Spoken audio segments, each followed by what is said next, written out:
ಪ್ರಿಯ ವೀಕ್ಷಕರೇ, justice, we want justice, no safety no duty ಅಂತ ಪಶ್ಚಿಮ ಬಂಗಾಳದಲ್ಲಿ ಅನೇಕ ಯುವಕ ಯುವತಿಯರು ಕೈಯಲ್ಲಿ ಬೋರ್ಡ್ಗಳನ್ನು ಹಿಡಿದು ಬೀದಿಗಿಳಿದಿದ್ದಾರೆ. ಅದಕ್ಕೆ ಕಾರಣ ಏನು ಅಂತ ಮುಂದಿನ ಇದೇ ವಿಡಿಯೋದಲ್ಲಿ ತಿಳಿಸ್ತೇನೆ. ಎಸ್, ಆಗಸ್ಟ್ 9, 2024 ಸರಿಸುಮಾರು ಬೆಳಗ್ಗೆ 10:50ಕ್ಕೆ ಕೋಲ್ಕತ್ತಾದ ಒಬ್ಬ ವ್ಯಕ್ತಿಗೆ ಫೋನ್ ಕಾಲ್ ಬರುತ್ತೆ. ಆ ಕಡೆಯಿಂದ ಕೇಳ್ತಾರೆ, ನೀವು ಆರ್ಜಿಕರ್ ಮೆಡಿಕಲ್ ಹಾಸ್ಪಿಟಲ್ನಲ್ಲಿ ಕೆಲಸ ಮಾಡೋ ಲೇಡಿ ಡಾಕ್ಟರ್ನ ತಂದೆ ಅಲ್ವಾ ಅಂತ. ಅದಕ್ಕೆ ಸಹಜವಾಗಿಯೇ ಆ ಕಡೆಯಿಂದ ಉತ್ತರ ಹೌದು ಅಂತ ಹೇಳ್ತಾರೆ. ಹಾಗಾದರೆ ತಕ್ಷಣ ನೀವು ಆರ್ಜಿಕಲ್ ಮೆಡಿಕಲ್ ಹಾಸ್ಪಿಟಲ್ಗೆ ಬರಬೇಕಾಗುತ್ತೆ ಅಂತ ಹೇಳಿ ಕೂಡಲೇ ಫೋನ್ ಕಾಲ್ನ ಕಟ್ ಮಾಡ್ತಾರೆ. ಪುನಃ ಆ ವ್ಯಕ್ತಿ ವಾಪಸ್ ಕರೆ ಮಾಡಿದಾಗ ಆ ಕಡೆ ರೆಸ್ಪಾನ್ಸ್ ಏನೂ ಬರೋದಿಲ್ಲ. ಅಷ್ಟೊತ್ತಿಗಾಗಲೇ ಆ ವೃದ್ಧ ತಂದೆಗೆ ತಿಳಿದಿರುತ್ತೆ ಮಗಳಿಗೆ ಏನೋ ಅಪಾಯ ಆಗಿದೆ ಅಂತ. ಹೌದು, ಮುಖ್ಯವಾಗಿ ಕತೆಗೆ ಬಂದರೆ ಆಗಸ್ಟ್ 8, 2024 ಇದೇ ಆರ್ಜಿಕಲ್ ಮೆಡಿಕಲ್ ಕಾಲೇಜ್ನಲ್ಲಿ ಆವತ್ತು ನೈಟ್ ಶಿಫ್ಟ್ ಡ್ಯೂಟಿನಲ್ಲಿದ್ದಂತಹ ಒಬ್ಬ ಲೇಡಿ ಡಾಕ್ಟರ್ ರೋಗಿಗಳಿಗೆ ಚಿಕಿತ್ಸೆಯನ್ನು ಕೊಡ್ತಾ ರಾತ್ರಿ 2 ಗಂಟೆ ಅಷ್ಟೊತ್ತಿಗೆ ತನ್ನ ಎಲ್ಲ ಜವಾಬ್ದಾರಿಗಳನ್ನು ಮುಗಿಸಿ ನಂತರ ತನ್ನ ಇಬ್ಬರ ಜೂನಿಯರ್ಗಳ ಜೊತೆ ಊಟನ ಮಾಡ್ತಾರೆ. ಊಟ ಮಾಡಿದ ನಂತರ ತಾನು ಸ್ವಲ್ಪ ರೆಸ್ಟ್ ತಗೊಳ್ಳೋದಾಗಿ ಹೇಳಿ ಹೋಗ್ತಾರೆ. ಎಲ್ಲಿಗೆ ಅಂದರೆ ಅದೇ ಬಿಲ್ಡಿಂಗ್ನ 4ನೇ ಮಹಡಿನಲ್ಲಿರೋ ಸೆಮಿನಾರ್ ಹಾಲ್ಗೆ ಹೋಗ್ತಾರೆ. ಅಷ್ಟೇ, ಅಲ್ಲಿಗೆ ಮುಗೀತು.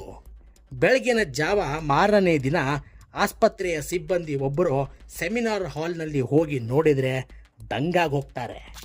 ಯಾಕಂದರೆ ಅಲ್ಲಿ ನೋಡಿದಂತಹ ದೃಶ್ಯ ಅತ್ಯಂತ ಕ್ರೂರವಾಗಿತ್ತು ವೀಕ್ಷಕರೇ. ಅರೆಬೆತ್ತಲೆ ದೇಹ, ಕಣ್ಣು ಮತ್ತು ಗುಪ್ತ ಭಾಗಗಳಿಂದ ಬಂದ ರಕ್ತ, ಹಲ್ಲಿನಿಂದ ಕಚ್ಚಿದ ದೇಹದ ಮೇಲೆ ಇದ್ದ ಗುರುತು, ಇನ್ನು ಕಾಲಿನ ಮೂಳೆ ಅಂತೂ ಮುರಿದೇ ಹೋಗಿತ್ತು. ಇಷ್ಟೆಲ್ಲ ಮಗಳಿಗೆ ಆದಂತಹ ಸ್ಥಿತಿಯನ್ನು ನೋಡಿದ ಆ ತಂದೆ ತಾಯಿಯ ದುಃಖಕ್ಕೆ ಕೊನೆಯೇ ಇರಲಿಲ್ಲ. ಇದೆಲ್ಲದರ ನಂತರ ಘಟನೆಯನ್ನು ತಿಳಿದ ಎಲ್ಲ ನರ್ಸ್ಗಳು, ಡಾಕ್ಟರ್ಗಳು ಅಷ್ಟೇ ಅಲ್ಲ, ರಾಜಕೀಯದ ನಾಯಕರು ಸಹ ಸೇರಿ ರೋಡಿಗಿಳಿದು ಪ್ರತಿಭಟನೆಯನ್ನು ಶುರು ಮಾಡಿದರು.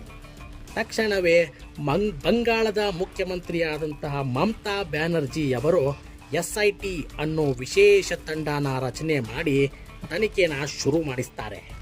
ಆದರೆ ಪ್ರತಿಭಟನೆಗೆ ಇಳಿದಂತಹ ಜನರು ಮತ್ತು ವಿರೋಧ ಪಕ್ಷದ ನಾಯಕರು ಈ ತನಿಖೆಯು ಸಮಗ್ರವಾಗಿ ಆಗಬೇಕಾದರೆ CBIಗೇನೆ ಕೊಡಬೇಕು ಅಂತ ಪಟ್ಟು ಹಿಡಿತಾರೆ.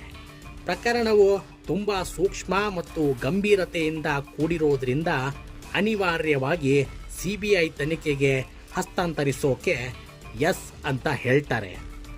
ಅಲ್ಲಿಂದ ಪ್ರಕರಣದ ಜಾಡನ್ನು ಬೆನ್ನತ್ತಿ ಹೊರಟ ಪೊಲೀಸರಿಗೆ ಸಿಕ್ಕ ಮೊದಲನೇ ಸುಳಿವು ಬ್ಲೂಟೂತ್.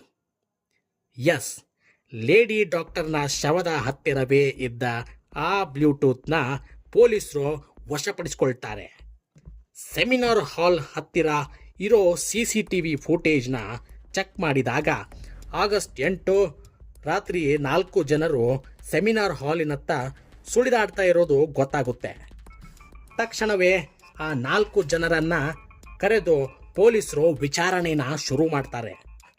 ಪೊಲೀಸರಿಗೆ ಸಿಕ್ಕ ಬ್ಲೂಟೂತನ್ನು ಈ 4 ಜನರಲ್ಲಿ ಯಾರಾದರೂ ಮೊಬೈಲ್ ಫೋನ್ಗೆ ಕನೆಕ್ಷನ್ ಆಗುತ್ತಾ ಅಂತ ಚೆಕ್ ಮಾಡ್ತಾರೆ.